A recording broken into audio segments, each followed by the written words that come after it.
अस्सलाम वालेकुम, very good morning, welcome to new Pakistan. मैं हूं आपके साथ अनवार खावर। कुछ नई उम्मीदों और नई तवानाई लेकर आपके सामने आज हम हाजिर हैं और हम हाजिर हैं एक ताज़ा आगाज़ के साथ। आप देख रहे हैं न्यू पाकिस्तान मॉर्निंग शो, जहां हर सुबह बनती है कुछ खास मस्बत खबरों और दिल को छू लेने वाले मौज़ूआत और मुस्कुराहटों भरे लम्हात के साथ। और आज भी हमारे पास मौजूद हैं आपके लिए कुछ खास मेहमान, कुछ दिलचस्प कहानियाँ और वो सब कुछ जो आपके दिन को और भी खूबसूरत बना देगा। हमारे साथ ही मौजूद रहिए, क्योंकि आज सबसे पहले हम बात करने जा रहे हैं ऑपरेशन बुनियानुल मरसूस के हवाले से, जहां 6 और 7 मई 2025 की दरमियानी शब को जनूबी एशिया में एक बार फिर से कशीदगी अपने उरूज पर पहुंच गई, जिसका जिम्मेदार सिर्फ और सिर्फ भारत ही है। जब भारत की जानिब से आज़ाद कश्मीर में सिविलियन आबादी को निशाना बनाया गया, बिलाइख्तियार जारहाना हमले किए गए, तो उसके जवाब में पाकिस्तान ने इंतहाई जिम्मेदाराना तरीके से, इंतहाई मुनज़्ज़म तरीके से और टेक्नोलॉजी से आरास्ता और स्ट्रेटेजिक सतह पर एक जामे जवाबी कार्रवाई का आगाज़ किया, जिसे ऑपरेशन बुनियानुल मरसूस का नाम दिया गया।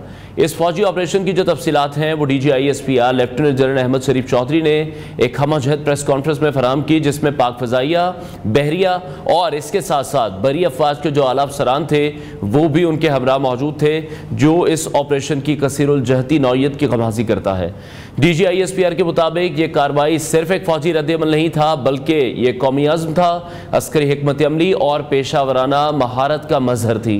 पाकिस्तान की जानिब से भारतीय फौज के इन 26 ठिकानों को निशाना बनाया गया, जो न सिर्फ पाकिस्तान के खिलाफ जारहाना कार्रवाइयों में मुलव्विस थे, बल्कि इसके साथ साथ सिविलियन आबादी पर हमलों के जरिए जंगे जराइम के मुर्तकिब भी हुए थे।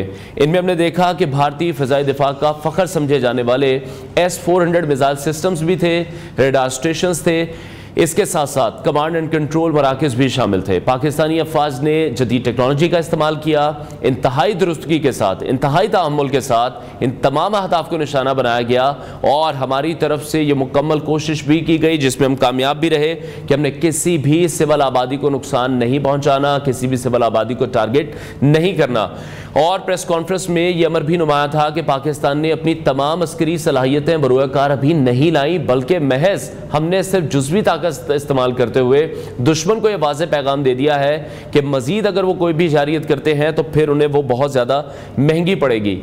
DGISPR के मुताबिक कई जंगी सलाहियतें और स्ट्रेटेजिक ऑप्शंस आइंदा के लिए महफूज रखे गए हैं, जो कि पाकिस्तान की अस्करी मनसूबाबंदी और स्ट्रेटेजिक सब्र की अक्कासी भी करता है और दुश्मन को एक बार फिर से सरप्राइज भी कर सकता है। और ये इकदाम ना सिर्फ फौजी लिहाज से काबिल तहसीन है, बल्कि इसको अगर हम सिफारती सतह पर भी देखें तो एक मुतवाज़न और जिम्मेदार रियासती रवैये की नुमाइंदगी भी करता है।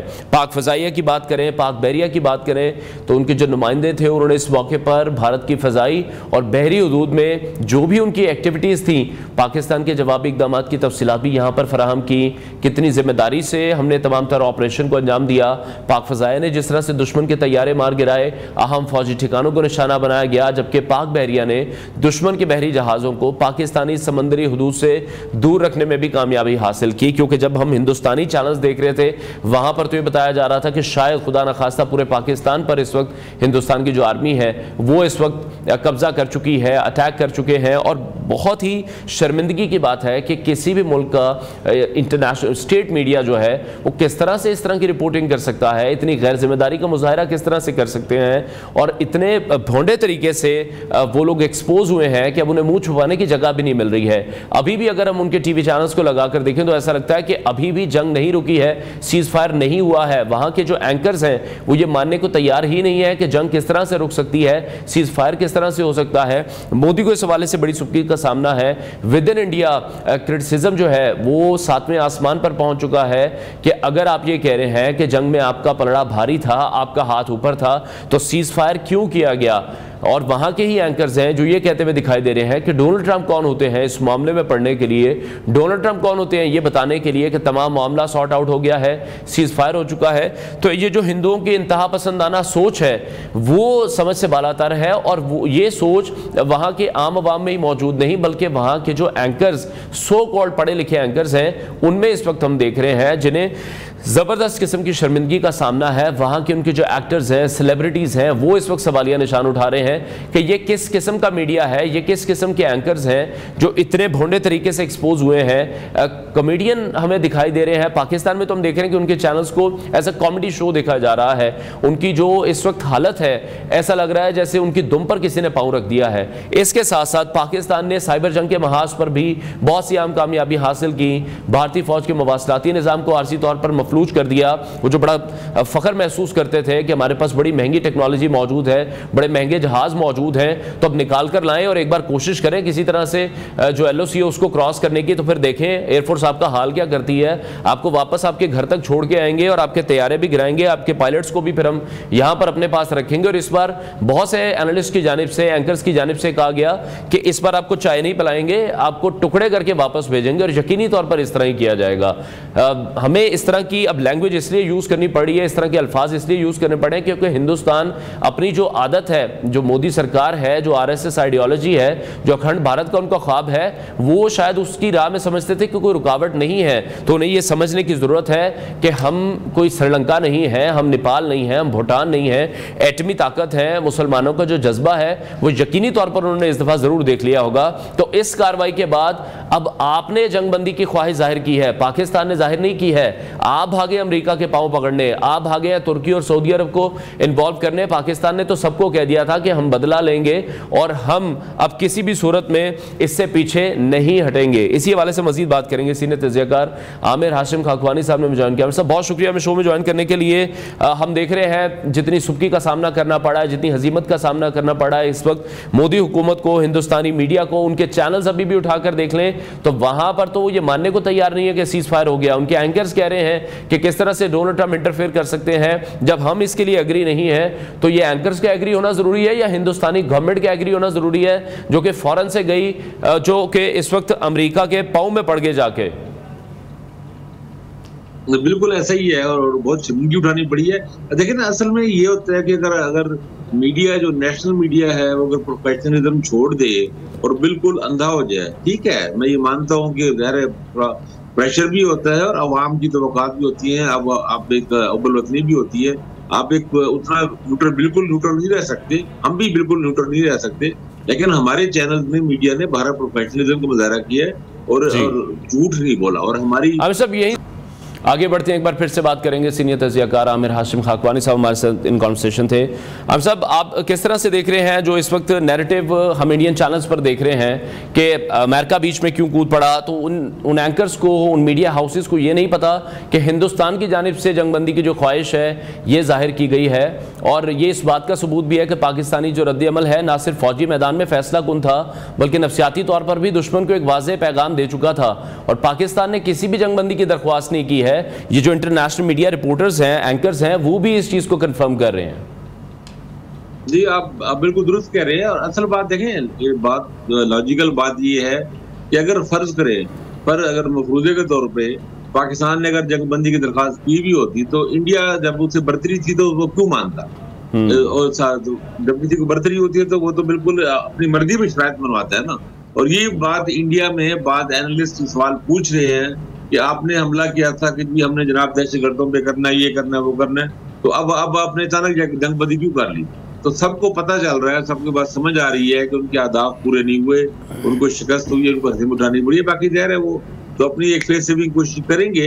लेकिन ये एक परेशान कुन बात है, एक अजीब बात है कि आज के दौर में इंफॉर्मेशन के इस जबरदस्त तेज फ्लो में भी इंडिया के मीडिया या उनकी हुकूमत किस तरह अपनी 1.5 अरब आबादी को बेवकूफ बना रही है, बेवकूफ बनाने की कोशिश कर रही है। और आप देखें ना, उन्होंने इवन हत्ता कि पाकिस्तानी तो तमाम अकाउंट उन्होंने बंद कर दिए, सोशल मीडिया अकाउंट बंद कर दिए, BBC उर्दू का भी उन्होंने ट्विटर अकाउंट बंद कर दिया। क्योंकि लोग BBC से, हालांकि BBC कोई इतना नहीं गर्दार जितना मेरा नहीं ख्याल कि हम लोग, हमें उस पर भी इतराज होता है, लेकिन इंडियंस को वो भी कबूल नहीं था।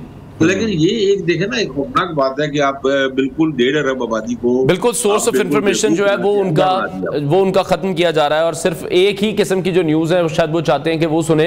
और आपने बिल्कुल दुरुस्त फरमाया कि इस टाइम पे भी जब टेक्नोलॉजी इतनी आगे एडवांस हो चुकी है, चीज़ें इतनी बेहतर हो चुकी हैं, उसके बावजूद भी जो नैरेटिव वो बेचने की कोशिश कर रहे हैं वो ये नहीं कर पा रहे हैं। वो अपने DGISPR ने भी इस बात पे कहा कि वो अपने सिनेमा से, अपने थिएटर से बाहर ही नहीं निकल पा रहे हैं, वो उस बॉलीवुड का जो माइंडसेट है उससे बाहर नहीं आ रहे हैं। तो जो रियल हीरोज थे वो हमने उन्हें दिखा दिया कि किस तरह के होते हैं। जी बिल्कुल ऐसा। देखिए, सबक जो इससे हासिल होता है, सबसे सबक ये होता है कि आपको जिस तरह हमें हुक्म दिया गया है कि अपने घोड़े अपने तैयार रखो जंग के लिए, हमें अपने आप को मजबूत और ताकतवर बनाए रखना है। इंडिया जैसे दुश्मन के साथ, एक घटिया और कमीने दुश्मन के साथ, ये कमीनगी है ना कि आप उसे रात को आधी रात हमला करते हैं। हम सब कुछ ऐसे वर्ड्स हैं जो हम ऑन एयर इस्तेमाल नहीं कर सकते उनके लिए, अनफॉर्चुनेटली। ये आपने उनके बस कह लें उनके स्टार्टर बताए हैं। बिल्कुल। अच्छा, तो ऐसा है, तो वो उसमें हमें अपने आप को इतना मजबूत और अपना ताकतवर बनाए रखना है। देखिए, हमें अपनी अफवाज को, पाक अफवाज को, अपने मनसूबा साजों को, अपने अस्करी माहिरीन को हमें उनको अप्रिशिएट करना चाहिए, उनको शुक्रिया अदा करना चाहिए कि उन्होंने अपने आप को वेल इक्विप्ड रखा। राफेल जैसे बड़े और महंगे तरीन तैयारों के मुकाबले में हमने जो अपने तैयारे लिए, चीन से लिए, अपने मॉडल सिस्टम बनाए, अपने मिसाइल सिस्टम जो जिस मिसाइल सिस्टम से निशाना बनाया गया है फतह से, वो पाकिस्तान का अपना तैयार करता है, S-400 निशाना बनाया गया है। और इस तरह जो साइबर अटैक्स में हमारे अपने लोगों ने ही सारा ये काम किया है। तो हमें अपने आप को मजबूत बनाए रखना है। अब मेरा ख्याल है यहाँ पे जो एक जमाने में बड़ी बहस चलती थी डिफेंस बजट पे, अब वो खत्म हो जानी चाहिए। पाकिस्तान ने अगर सर्वाइव करना है तो उसको मजबूत डिफेंस चाहिए और मुल्क के अंदर इत्तेहाद भी चाहिए। सारे हमले में कौम जिस तरह इकट्ठी हुई है, ये भी बहुत शानदार बात है। तो मेरा ख्याल है इसी स्पिरिट को आगे बढ़ाते हुए अब ये जो मिलिटेंसी और ये जो प्रॉक्सी वॉर्स इंडिया की चल रही है, BLA वगैरह, TTP वगैरह, उनका भी सफाया करना चाहिए। कौम साथ खड़ी है पूरी तरह, अफवाज पाकिस्तान के, अपने अदारों के, अपने हुकूमत के। तो अब उनको चाहिए कि इन मिलिटेंट्स का, ये जो दहशतगर्द तंजीमें हैं, इनका भी खात्मा करें, इनसे भी जान छुड़ाएं। मुल्क को निकलना चाहिए, हमें माशी तरक्की की तरफ लेके जाना चाहिए। अपने आप को मईशत मजबूत है कि जंग जो है वो आपकी मईशत को बहुत डैमेज करती है। तो हमें अपनी, और अब मैं आपको बताऊं, मुझे इसमें यकीन है बिल्कुल कि ये चंद महीने बाद दोबारा हमलावर हो सकते हैं। 4 महीने, 6 महीने, साल लंबा जो उनका हजीमत हुई है ना मोदी को, वो उसकी सियासत खत्म हो रही है। तो वो दोबारा एक गेम खेलेगा, दोबारा को प्लान करेगा, फिर फॉल्स फ्लैग ऑपरेशन होगा और आप कोशिश करेंगे और महंगे, उनके पास वो अफोर्ड कर सकती हैं मजीद महंगे हथियार लेना। तो हमें भी इसके लिए तैयार रहना होगा, हमें अपनी इकोनॉमी को मजबूत बनाना होगा ताकि हम अफोर्ड कर सके। और यहाँ पे अपने से कई गुना बड़े दुश्मन के साथ खड़ा होना एक बड़ी जरूरत की बात होती है और हिम्मत की बात होती है, और उसके लिए कुछ चीजें चाहिए होती हैं। नो डाउट, बिल्कुल वो हमने करके भी दिखाया और इंशाल्लाह अगर आइंदा भी दुश्मन को ऐसा प्लान करेगा तो दोबारा भी उसे करके दिखाएंगे। जो हमारी पाक अफवाज हैं, यकीनी तौर पर बड़ी ज़बरदस्त परफॉर्मेंस उनकी तरफ से रही। आमिर साहब हमारे साथ ही मौजूद रहेगा।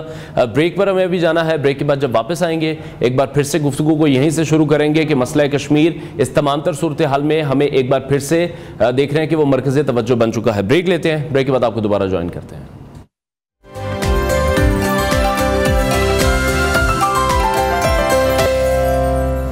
Welcome back to new Pakistan. एक बार फिर से शामिल गुफ्तगू करेंगे सीनियर तज़कियाकार आमिर हाशिम खाकवानी साहब हमारे साथ इन कॉन्वर्सेशन है। खाकवानी साहब, आप किस तरह से देख रहे हैं, अभी आपको लग रहा है कि मसला कश्मीर जो है वो एक बार फिर से हाईलाइट हो गया इस तमाम तर इशू के बीच में? इशूज़ टेररिज्म के भी हैं, इशू जो है वो इंडस वाटर ट्रीटी का भी है, लेकिन जब हम उसकी बेस को देखते हैं तो बेस मसला कश्मीर हमेशा से रहा और इस बार डोनाल्ड ट्रंप ने भी कहा कि मसला कश्मीर को हल होना चाहिए। एक इस चीज़ पर भी कमेंट कीजिएगा और इस सारी सिचुएशन के बाद, इस कार्रवाई के बाद आप देख रहे हैं कि जनूबी एशिया में जो ताकत का तवाजुन है वो अब तब्दील हो चुका है। जी बिल्कुल, जनूबी एशिया में ताकत का तवाजुन भी तब्दील हुआ है। न सिर्फ जनूबी एशिया में बल्कि पाकिस्तान की अहमियत तो मिडिल ईस्ट में भी और दूसरे मुस्लिम मुल्कों में भी। आज कल मुझे एक दोस्त बता रहे थे, वो उज़्बेकिस्तान रहते हैं, उन्होंने कहा कि उज़्बेक मीडिया हमेशा ज्यादातर प्रो इंडिया रहा है, लेकिन इस दफा उज़्बेक मीडिया ने काफी खुल के पाकिस्तान को सपोर्ट किया और लोगों ने भी। इस तरह अजरबैजान तो खैर पाकिस्तान के वैसे भी बड़ी मोहब्बत का ताल्लुक है, मिडिल ईस्ट की जगहों में, यूरोप में और हर जगह पे लोगों को ये फील हुआ है पाकिस्तान ने अपनी अहमियत को और अपनी इज्जत और वकार को बहाल किया, बुलंद किया। तो ये एक बड़ी जबरदस्त गेम चेंजर बात है। और कश्मीर में भी आपने बिल्कुल सही कहा कि न सिर्फ ये फ्लैश हुआ है बल्कि सब लोग अब दुनिया में भी और बड़े बड़े एनालिस्ट भी ये बात आप कह रहे हैं कि अगर ये मसला हल नहीं हुआ तो ये दोबारा सिचुएशन ऐसे पैदा होगी। तो इंडिया ने जिस तरह अपनी तरफ से पूरी दुनिया को ये तासुर दिया था और अपने ताल्लुक और अपनी सफारती लॉबिंग से और सब चीजों से कि भाई ये कश्मीर मामला बिल्कुल दब गया, खत्म हो गया है, तो वो सब चीजें जो है वो रिवर्स हो रही है। प्रेसिडेंट ट्रंप ने भी यही कहा, अब हमें पाकिस्तान को इस इशू मौके से फायदा उठाना चाहिए, एक जारहाना सफारतकारी करनी चाहिए, डिप्लोमेसी के मैदान में से आगे बढ़ाना चाहिए। और जब इस पे अगर मुज़ाकरात जब बात होते हैं अमेरिका की सालसी में या अमेरिका के तावन से, तो हमें अपने मौक़िफ़ में पे रहना चाहिए, मजबूती से स्टैंड लेना चाहिए। कश्मीरियों को के हवाले से हमें अपना मजबूत मौक़िफ़ रखना चाहिए कि मकबूजा कश्मीर को आज़ाद होना चाहिए, इंडिया के निकलना चाहिए। और लोगों के पास बेसिकली असल बात तो अक़वाम मुत्तहिदा का भी यही था ना कि अपने लोगों की उनकी राय पे फैसला हो। तो वो जो लोगों को इस सवाब राय का उनको हक मिलना चाहिए और उनके साथ जो ज्यादतियां है, जो मुश्किल है, खासतौर पे अभी पहला मरला तो ये है कि जो 370 का वो जो खुसूसी स्टेटस खत्म किया था इंडिया ने, वो वापस होना चाहिए ताकि कश्मीरियों की जिंदगी में आसानी पैदा हो और बॉर्डर पे जो मसले हैं वो कम हो। कंट्रोल लाइन पे जो मुसलसल इंडिया चल रहा है और ज़ाहिर इंटर बॉर्डर ट्रीटी की बहाली तो होगी, ना हुई तो फिर दोबारा चेक हो। पाकिस्तान के लिए ये matter of life and death है। तो पाकिस्तान का पानी अगर रोका जाएगा तो फिर जंग होगी, तो यहाँ पे लोग बहुत तंग होंगे, तो हम लोग इसमें अफोर्ड नहीं कर सकते। तो मेरा ख्याल है दुनिया हमारी सपोर्ट करेगी, लेकिन हम इस अगर मौके से फायदा उठाएं और अच्छा स्ट्रांगली आगे बढ़े, अपने आप को भी मजबूत बनाएं, अस्करी तौर पर मजबूत बनाएं और सफारती तौर पर भी हमें एक एग्रेसिव कैंपेन चलाने की जरूरत है। और जंग जो हमने मैदान जंग में जीती है, वो जंग हमें टेबल पे नहीं हारनी चाहिए, ये भी याद रखना चाहिए। और उसके लिए भी तैयारी बड़ी जबरदस्त किस्म की होनी चाहिए। हमारा जो नैरेटिव है वो बड़ी मजबूती के साथ हमें पेश करने की जरूरत है। हमारी जो एक आलमी साख्त है, हमारी जो एक शनाख्त है, वो अब तब्दील भी हुई है, उसको हमें मजीद आगे की तरफ लेके जाना चाहिए। बिल्कुल बिल्कुल दुरुस्त आपने कहा, ऐसे ही होना चाहिए। और ये वक्त है कि पाकिस्तानी कौम के लिए दोबारा से खड़े होने का। मैं समझता हूँ कि हमें इससे फायदा उठा के अपने आप को आगे की तरफ लेके जाना चाहिए। और अच्छा है कि इस मौके पे अगर लोकल स्टेबिलिटी भी, पॉलिटिकल स्टेबिलिटी भी हो जाए, जो मसले हैं पॉलिटिकल यहाँ पे भी अब हल करके हमें आगे बढ़ना चाहिए, ये बहुत जरूरी है। इस बारे में मेरा ख्याल है कि कुछ न कुछ सोचा जा रहा होगा ताकि एक इंटरनल कन्फ्लिक्ट भी खत्म हो और बाहर तुम ज्यादा यकसू होके बात कर सकें। ठीक है। अच्छा, हमें साहब 2019 का जो वाकया ऑपरेशन स्विफ्ट रिटार्ड हुआ था, जिस तरह से मिग 21 उस पर गिराया गया, अभिनंदन को कब्जे में लिया गया और फिर जज्बा खैर सगाली के तौर पर हमने उस पायलट को वापस कर दिया गया था। उसके बाद एक स्पीच थी नरेंद्र मोदी की कि अगर राफेल हमारे पास होते तो ऐसा ना होता। तो अब राफेल भी उनके पास आ गए। हमने देखा कि पाकिस्तानी पायलट्स ने किस तरह से राफेल को निशाना बनाया, मिग 29 को निशाना बनाया, SU-30 को निशाना बनाया। फिर उनका जो जदीद तरीन फ़िज़ाई दिफाई निज़ाम है S-400 है, उसके अलावा जितने भी इसराइली ड्रोन्स आए हैं, तो ये पहली बार दुनिया में ऐसा हुआ कि इसराइली ड्रोन्स को जिस तरह से इंटरसेप्ट करके गिराया गया, ऑब्वियसली कुछ अपनी स्ट्रेटजी और टेक्निक्स के साथ इतना अंदर वो हमारे एरियाज में आके हमने उनको निशाना बनाया। उसके बाद जब हम उनके भारतीय S-400 सिस्टम की बात करते हैं, हम राफेल की बात करते हैं, तो आपको लगता है कि जो European technology versus Chinese technology, ये बहुत ज़्यादा इस वक्त बहस सोशल मीडिया पर हो रही है, तो उसमें सबकत ले गई चाइनीज टेक्नोलॉजी, बहुत सबकत ले गई हमारे पायलट्स की महारत की वजह से। और अब आगे कहा जा रहा है कि जितने भी इस तरह के जो शोज आएंगे, वहां पर जो शेयर्स होंगे चाइनीज कंपनी के, वो बढ़ते हुए दिखाई दे रहे हैं। चाइना आपको लगता है कि अस्करी क़यादत बनकर भी अब दुनिया में उभरेगा मजीद? जी बिल्कुल जी, चाइनीज कंपनियों को बहुत फायदा, इससे पहले भी अब देखें ना, डीप सीक जो उन्होंने बनाई है AI में, वो उसने ChatGPT को कम्पीट कर रही है। और भी जगहों पे चीजों में जो चाइनीज गाड़ी है वो अब टेस्ला से आगे दस्ती ज्यादा सेल हो रही है, इलेक्ट्रिक कार उनकी। तो वो और बहुत सी जगहों पे वो आगे बढ़ रहे हैं। इसमें पाकिस्तान ने बहुत उनको, बल्कि मैं तो ये समझता हूँ कि पाकिस्तान को, चीन को चाहिए पाकिस्तान को अपना ब्रांड एम्बेसडर मुकर्रर कर दे और अपना असला जो भी असला बनाए वो पाकिस्तान को दे ट्राई करने के लिए। तो खैर ये एक कोई शक नहीं, लेकिन मेरा ख्याल है पाकिस्तानी पायलट्स, पाकिस्तान के लोगों का बड़ा किरदार है। मुझे यकीन है कि अगर इनको दे दिया जाए, अगर ये चीनी असला भी इंडियंस को देते तो वो भी रसवा करें। अब देखे ना, S-400 इतनी जदीद और इतना अच्छा समझा जाता है कि खुद चीन ने वो अडॉप्ट किया हुआ, लिया हुआ है रशिया से। तो वो S-400 भी उन्होंने दलील करवाया है। इसराइली ड्रोन को तो खैर यही उनको होना चाहिए, दिल इंजाम होना चाहिए था। मेरा ख्याल है अब इंडियन अमेरिकन वेपन्स पे जाएंगे। F-35 जो 5th जनरेशन फाइटर तैयार है, उसके लिए वो अपना तेज करेंगे। पाकिस्तान की पहले ही चीन से डील चल रही है, फिफ्थ नेशन उनका जो J20 या J35 उनका है, और तुर्की के साथ पाकिस्तान बाकायदा शामिल है वहाँ पे जो फिफ्थ नेशन बन रहा है, कौन फाइटर तैयारा। लेकिन अमेरिकन वेपन्स लेंगे और मेरा ख्याल है अगर अमेरिकन वेपन इंडिया ज्यादा जाएगा, उस तरफ जाएगा। और आप देखिएगा, अल्लाह करे ना हो, हम तो चाहते हैं जंग ना हो, लेकिन खुदा हुई तो वो अमेरिकन वेपन्स को भी दलील और रुस्वा कराएगा। तो बेसिकली उनके लोगों की कैपेसिटी सामने आई है और नालायकी सामने आई है। अच्छा, भारतीय फिजाइया का भी जो कल की एक स्टेटमेंट है, उनके जो एयर मार्शल हैं उनसे जब सवाल किया गया कैटेगोरिकली राफेल तैयारी के हवाले से, तो उन्होंने आगे से जो जवाब दिया वो पूरी दुनिया तो समझ गई है कि ये कहना क्या चाह रहे हैं। अपने मुंह से एक किस्म का उन्होंने एतराफ कर ही लिया कि जी जंग में तो नुकसान होता है, लेकिन आप ये देखें कि हमने क्या किया। तो वो गोल मोल उस चीज को कर गए, लेकिन ये नहीं कह सके जिस तरह से हमारे DGISPR कह रहे हैं, हमारे एयर चीफ कह रहे हैं कि भाई ऐसा कुछ भी नहीं हुआ, हमारे तमाम पायलट सेफ हैं, हमारे तमाम जहाज सेफ हैं, दुनिया उन्हें काउंट कर सकती है। इस तरह का जो एक फर्म स्टांस होता है, एक फर्म नैरेटिव होता है, वो देने में नाकाम रहे। उनकी शक्लें बता रही थी कि वो हारे हैं। बिल्कुल बिल्कुल, 2 प्रेस कॉन्फ्रेंस हुई है, एक पाकिस्तान में हुई, एक इंडिया में हुई जी। यहाँ हमारे लोगों की बॉडी लैंग्वेज और थी, कॉन्फिडेंस और था, अंदाज और था, हर चीज पता लग रहा था कि अल्लाह के फजल करम से एक फातिह लोग बात कर रहे हैं। और उनकी बॉडी लैंग्वेज बिल्कुल दबी हुई, गिरी हुई, एक शिकस्त खुर्गी थी, रंग उड़े हुए थे, बात नहीं हो रही थी। तो वो तो हर एक को पता लग रहा था। और देखिए जो इस इंटरनेशनल मीडिया में CNN में भी और दूसरे लोग अल जज़ीरा, BBC और बाहर के अमरीकी दूसरे, बल्कि जो एक बुल्गारिया मिलिट्री रिव्यू एक बड़ी मशहूर यूरोपियन डिफेंस साइट है, उसने भी, और बहुत से लोगों जगहों पे, हर जगह पे ये कंफर्म है। राफेल का तो किसी ने कुछ शक है ही नहीं ना, बाकी सब चीजों में। एक बात हमें पर ये करनी चाहिए, हमें अल्लाह का शुक्र अदा करना चाहिए। और प्राइम मिनिस्टर ने अच्छा ही कहा कि जो हमें तशक्कुर मनाने का, हमें अल्लाह का फजल और करम भी शामिल रहा है, क्योंकि हम सही जगह पे थे, दुरुस्त पे थे। हमें सबसे पहले अल्लाह का फजल और करम ही है इस कौम पर, कि ये तो हिस्ट्री है हम लोगों की कि हम तादाद में भी कम होते हैं, आज भी हम वहीं पर खड़े हैं। बट अगेन हमने माजी की तरह आउट नंबर उन्हें किया है, और ये यकीनी तौर पर अल्लाह पाक का एक खास करम है इस कौम पर। ला इलाहा इल्लल्लाह मोहम्मद रसूलुल्लाह के नाम पर यह मुल्क बना हुआ है, तो अल्लाह पाक की खास करम नवाजी है हम लोगों पर। अच्छा, एयर वाइस मार्शल की जो कल स्टेटमेंट थी 60 वाली, उस पर सोशल मीडिया पर बड़ी मीम्स बन रही हैं। हम किसी भी सूरत में गरूर नहीं कर रहे हैं, तकब्बुर नहीं कर रहे हैं, लेकिन जब दुश्मन की तरफ से इस तरह की बातें की जाएं, कि लाहौर पर कब्जा हो गया और उन्होंने तो लाहौर में बंदरगाह बना दी। मुझे और आपको पता ही नहीं है कि लाहौर में बंदरगाह भी है, हम इतने अरसे से लाहौर में रह रहे हैं। आमिर साहब, आपको पता है लाहौर में बंदरगाह कहाँ पे है? मैं भी जाके देखना चाहूंगा। सही बात है।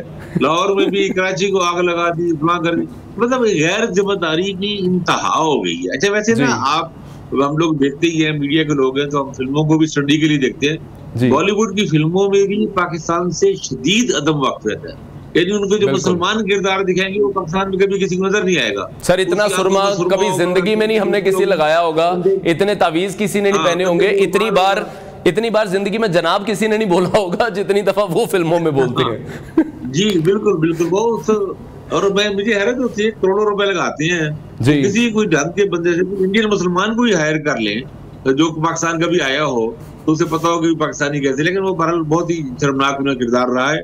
और इससे अंदाजा होता है कि उनकी ये जो बड़े कहते हैं ना मुहावरा है कि ऊंची दुकान फीका पकवान, और बड़े बड़े ये जो बॉल होते हैं, ये आपको कितना शर्मिंदा कराते हैं। तो पाकिस्तान को अपने पैर मजबूती से जमीन पर रखते हुए हमें आगे बढ़ना चाहिए, हमें अपने आप को मजबूत करना चाहिए। इसने बहुत सारे, अच्छा, मेरी बड़ी खुशी है इस बात की कि हम लोग ये बात करते थे, लिखते थे, तो लोग भी जो मजाक उड़ाते थे कि आप मुतालिया पाकिस्तान की बात करते हैं। तो मुतालिया पाकिस्तान को उन्होंने एक तहकीर की लामत बना दिया था। अब सबने मुतालिया पाकिस्तान देख लिया।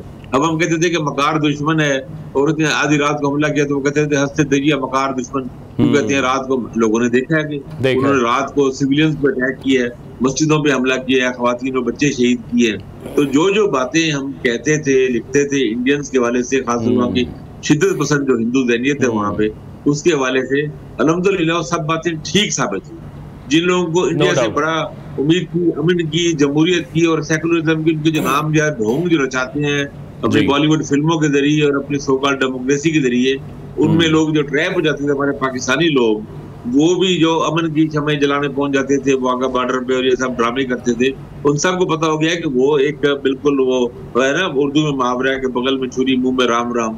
तो यही इंडियंस का बिहेवियर है, अंदर से वो रूथलेस है, जालिम है, सफाक है, बेरहम है और कुचल देना चाहती हैं वो अपने किसी एक और चीज है आमिर साहब, इस पर इसको भी जरा क्लैरिफाई कीजिएगा। जिस तरह से हमने देखा कायदे-ए-आज़म मोहम्मद अली जिन्ना ने तो कहा कि दो कौमी नजरिया पेश इसलिए किया गया कि दो अलग कौमें हैं, एक साथ नहीं रह सकते हैं। अब कुछ चीजों की सिमिलैरिटी जरूर हो सकती है, लेकिन हमारा जो मजहब है वो हमें कंप्लीटली एक दूसरे से अलग करता है। इन्हीं बातों को कुछ रोज पहले हमने देखा कि आर्मी चीफ ने भी रिपीट किया, और इन जुमलों को, आर्मी चीफ के इन जुमलों को हिंदुस्तान में किस और तरह से बना के पेश किया जा रहा है।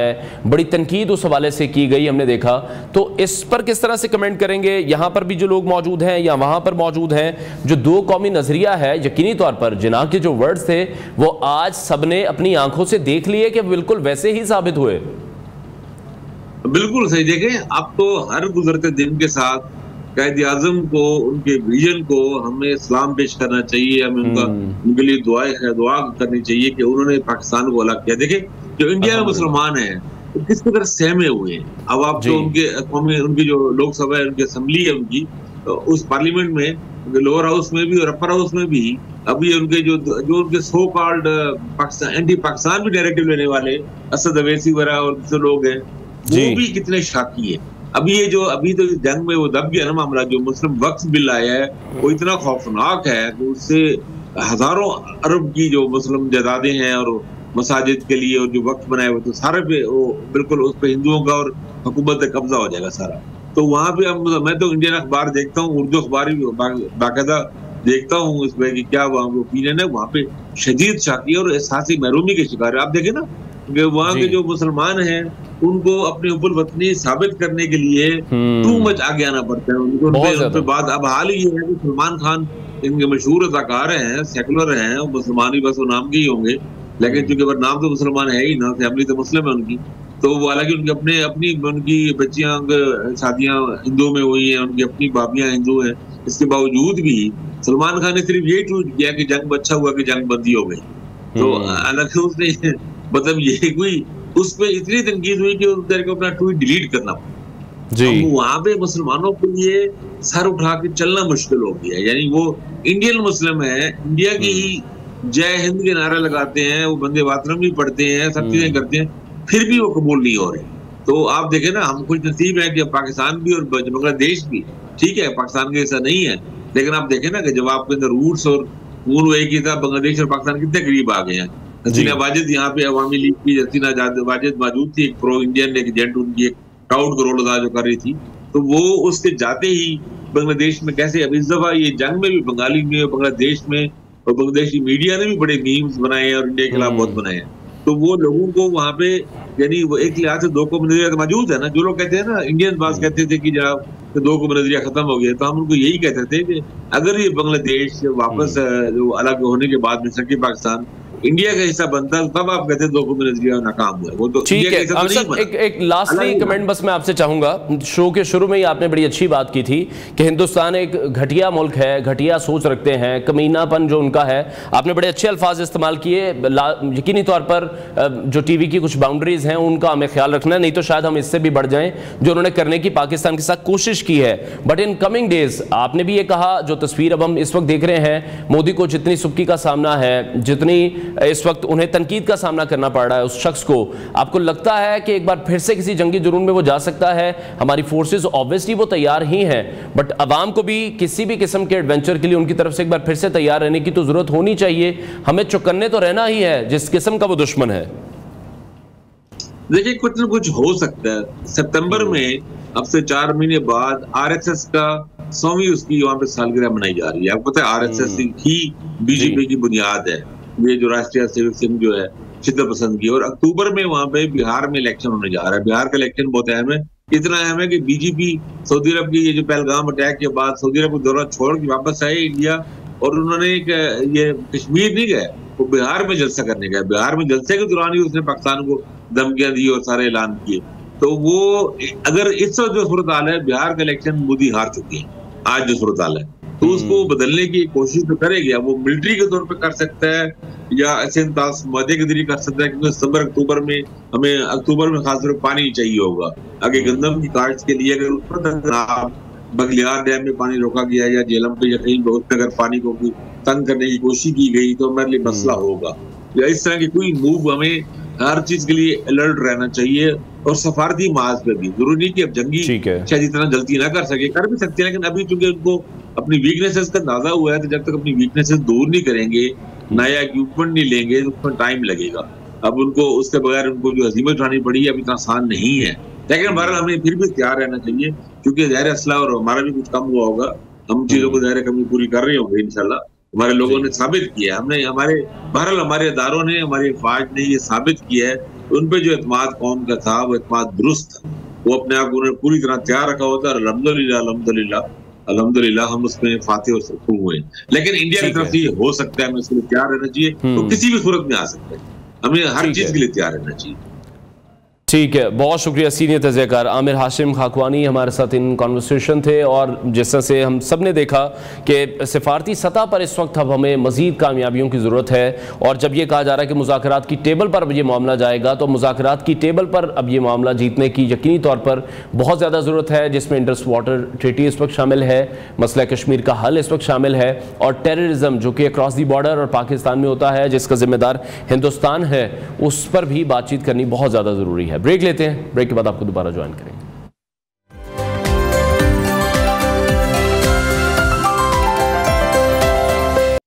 आगे बढ़ते हुए नाज़रीन, खित्ते में बढ़ती हुई जंगी कशीदगी के माहौल में हमने देखा कि जहां सरहदों पर दुश्मन की गोलाबारी जारी हो, फ़ज़ाओं में जंगी जहाज़ों की गरज सुनाई दे और हर सिपाही जान हथेली पर रखकर मादरे वतन का दिफा कर रहा हो, वहां अंदरूने मुल्क में एक और महाज खामोशी से खुल चुका है। यह महाज तोपों या बमों से नहीं बल्कि अल्फाज, प्रोपेगेंडे और जहनी इंतशार से लड़ा जा रहा है।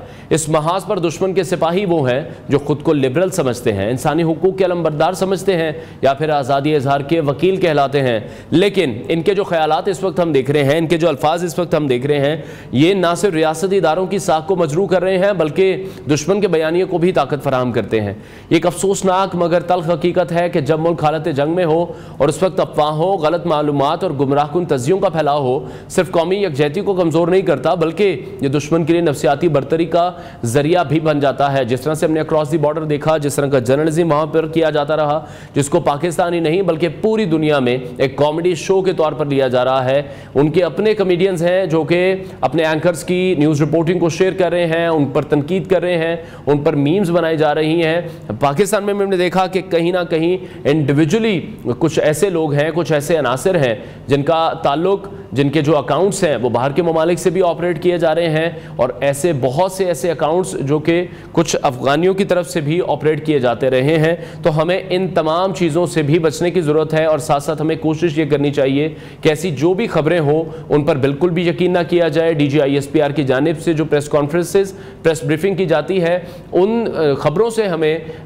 वहाँ से अपनी इंफॉर्मेशन है वो दुरुस्त तरीके से लेनी चाहिए, और कोशिश ये करनी चाहिए कि अपनी जो मालूमात हैं उसको एक ऐसे ऑथेंटिक तरीके से वहाँ से लिया जाए कि जिसमें किसी किस्म की भी गलती की गुंजाइश ना मौजूद हो।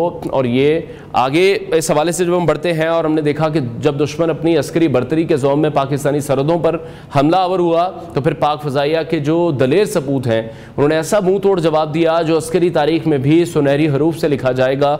पूरी दुनिया ने देखा कि पाकिस्तान ने किस तरह से रिटेलिएट किया, पाकिस्तान ने किस तरह से डिफेंड किया, पाकिस्तान ने किस तरह से दुश्मन को मुंह तोड़ जवाब दिया, और इन लम्हों में एक ऐसा नाम उभरा जो न सिर्फ तकनीकी महारत और बेमिसाल जुर्रत की अलामत बना बल्कि पाकिस्तान के परचम को अक़लियतों के इत्तेहाद, कौमी यगानगत के रंगों से और भी रोशन कर गया। कामरान मसीह, फैसलाबाद से ताल्लुक़ रखने वाले पाक फ़ज़ाया के शेरदिल मसीह पायलट कामरान मसीह ने राजौरी एयरबेस पर कारी ज़ब लगाकर न सिर्फ दुश्मन के दिफाई निज़ाम को मफलूज किया बल्कि उन्होंने यह साबित भी कर दिया कि पाकिस्तान की मिट्टी का हर बेटा, खा वो किसी भी मज़हब से है, किसी भी पस मंज़र से हो, वो मादरे वतन के लिए जान निछावर करने को तैयार है। उनकी बरवक्त और जुर्रतमंदाना कार्रवाई ने दुश्मन की सफ़ों में हलचल मचा दी और पाकिस्तानी कौम का भी सर फ़ख्र से बुलंद कर दिया। ये कामयाबी किसी एक पायलट या स्क्वाड्रन की नहीं है, ये पाकिस्तान एयरफोर्स की मजमूई हिकमत अमली है, इन तमाम पायलट्स की तरबियत है, इनकी आला महारत का नतीजा है। जिस तरह से air vice marshal Aurangzeb Ahmad ने कहा कि पाक फ़ज़ाइया ने भारत के खिलाफ 6-0 की नाकाबिल यकीन बढ़तरी हासिल की है। इसमें भारतीय जारियत बशमूल ब्रह्मोस मिसाइल शामिल हैं, ड्रोन हमले शामिल हैं, जिस तरह से हमारी आबादी को बुज़दिलाना तौर पर निशाना बनाया गया। इन तमाम चीज़ों का जवाब बड़े ही ज़बरदस्त पेशावराना महारत से दुरुस्त समत में दिया गया, जिसकी मिसाल शाज़ व नादिर ही मिलती है। तो जंग के भी इस मार्के में जो मोरालिटी थी वो पाकिस्तानी फ़ौज की तरफ से हमने देखी है। इसी हवाले से मजीद बात करेंगे। Lieutenant commander retired Shahbaz Baloch ने हमें ज्वाइन किया है। शहबाज, बहुत शुक्रिया हमें शो में ज्वाइन करने के लिए। बहुत सी ऐसी स्टोरीज हैं जो भी अनकवर होंगी, अनफोल्ड होंगी, किस तरह से हमारे जो पायलट्स हैं, किस तरह से जो हमारी आर्म फोर्सेस हैं, एक एक जवान किसी भी मजहब से उनका ताल्लुक हो, किसी भी पस मंजर से उनका ताल्लुक हो, जिस तरह से पाकिस्तान का सर उन्होंने फ़ख्र से बुलंद किया, पाकिस्तान के हर शहरी के लिए। बिलखुसूस अगर हम कामरान की भी बात करें तो उन्होंने अपनी अक़लियती बरादरी के नौजवानों के लिए एक बड़ा ज़बरदस्त मैसेज दिया है। सबसे पहले मैं मुबारकबाद पेश करता हूँ पूरी कौम को और तमाम जितने भी इस जंग में ऑफिसर, सेलर्स और हमारे सिपह सालार थे। आर्मी के general Asim Munir, chief of army staff, chief of air staff, air marshal Zaheer Babar Sidhu और chief of naval staff admiral Naveed Ashraf, और हर वो सिपाही, हर वो सिविलियन और पूरी कौम इसमें शामिल थी। अब अगर आप देखें तो ये इंडिया की तरफ से ये जो एग्रेशन हुआ था, जो पीस को वायलेट करने की कोशिश की गई थी इस जियोपॉलिटिकल एनवायरनमेंट के अंदर, ये तो इंडिया ने स्टार्ट किया था। उनका ये इंटेलिजेंस फेलियर है, उनका ये पॉलिटिकल ऑब्जेक्टिव्स का फेलियर है और उनका मिलिट्री ऑब्जेक्टिव्स का फेलियर है। 3 लेयर्स में अगर आप इनको देखें तो तीनों लेवल पे उन्होंने कोशिश की कि पाकिस्तान की सॉवरेनिटी को डैमेज कर सके। लेकिन आपने देखा कि अब तो इंटरनेशनल मीडिया भी सारी चीजों को इंडोर्स कर रहा है जो पाकिस्तान ने बताई थी। तो अगर डिस्क्रिमिनेशन की बात करें तो आपने देख लिया कि फ्लाइट लेफ्टिनेंट कामरान जो मसीह हैं, इस तरह और भी हमारे पायलट्स हैं, तो पाकिस्तान में तो कोई डिस्क्रिमिनेशन नहीं होती। पाकिस्तान में तो कोई इस तरह का हम डिस्क्रिमिनेट करते माइनॉरिटीज को मेजॉरिटी से, हर एक का राइट है। और जो violation of international humanitarian law Kashmir में और पूरे अक्रॉस इंडिया हो रहा है, तो मैं इंडिया के अवाम से पूछता हूँ कि क्या वो वेल एजुकेटेड अवाम जो इंडिया में 1.5 बिलियन की आबादी है, अब वो अपनी पॉलिटिकल गवर्नमेंट से क्यों नहीं पूछ रही कि आपने इस जंग से क्या आपने ऑब्जेक्टिव अचीव किए, क्या गोल्स अचीव किए, what you wanted to achieve from this. अगर आप देखें कि अभी जैसे ही अटैक हुआ नहीं था और उसके फौरन बाद 10 मिनट्स के अंदर पाकिस्तान पे ब्लेम शुरू हो गया कि पाकिस्तान ने इसको जो है स्पॉन्सर किया इस पहलगाम के अटैक को। तो आप देख सकते हैं कि वो जो इन्होंने पहले भी पुलवामा के अंदर जो कोशिश की थी, उसका ये पार्ट 2 आप समझ ले, सीक्वल समझ ले पहलगाम। और मैं ये सोचता हूँ कि अगर ये एक तरीके से हो सकता था, और वो ये था कि अगर पाकिस्तान कोई सुपर ह्यूमंस को हायर करता और वो उड़ते हुए जाते 200 check points, security check points को क्रॉस करते हुए, इंडियन आर्मी की चेक पोस्ट्स को क्रॉस करते हुए, बीएसएफ के चेक पॉइंट्स को क्रॉस करते हुए, सीआरपीएफ को क्रॉस करते हुए, कश्मीर पुलिस को क्रॉस करते हुए, एग्जैक्टली टाइम एंड स्पेस में उन फॉरेनर जो टूरिस्ट थे उनको उन्होंने जाके हिट किया। और ये कैसे, I mean what objective we wanted to achieve. I mean this is पूरी इंटरनेशनल मीडिया के अंदर और पूरी दुनिया में जो इस जंग के बाद जो इंडिया की जग हसाई हुई है, आई थिंक इंडियन जो लोग हैं, जो people, they should ask this question from there government कि व्हाट आउटकम फ्रॉम दिस जो conflict with India with Pakistan आपने अचीव किया, वो जरा सामने लाए। शहबाज, बिल्कुल आपने दुरुस्त फरमाया कि जब भी कोई सिक्योरिटी लैप्स होता है वो पाकिस्तान पर डाल दिया जाता है, तो शायद अब इंडिया की जिसे कहें सिक्योरिटी के लिए फिर लगता है कुछ पाकिस्तानी जवान हमें वहां पर भेजने पड़ेंगे। 8 से 9 लाख की जो फौज है इनकी, वो इनको शायद अब कम पड़ रही है। अच्छा, आपने खुद भी कहा कि सिर्फ जग हसाई हुई इनकी, इन्होंने सिर्फ यही अचीव किया, इनको जलालत मिली, $1 बिलियन का नुकसान हुआ और इनकी जो आर्म्ड फोर्सेस हैं वो भी इस वक्त एक्सपोज होकर रह गई, बल्कि जो अनप्रोफेशनल बिहेवियर इन लोगों का रहा उसमें हमने देखा कि उन्होंने तमाम वेस्ट को भी जलालत के दहाने पर खड़ा कर दिया। जिस तरह से राफेल टेक्नोलॉजी खराब तबाह हो गई, S-400 खराब हो गया, इसराइली ड्रोन पाकिस्तान ने गिरा दिए। तो ये बहुत कुछ अचीव किया इंडिया ने, इन तमाम मुल्कों को भी शायद जलील करवाया और खुद भी जलील हो गए। देखिए इसका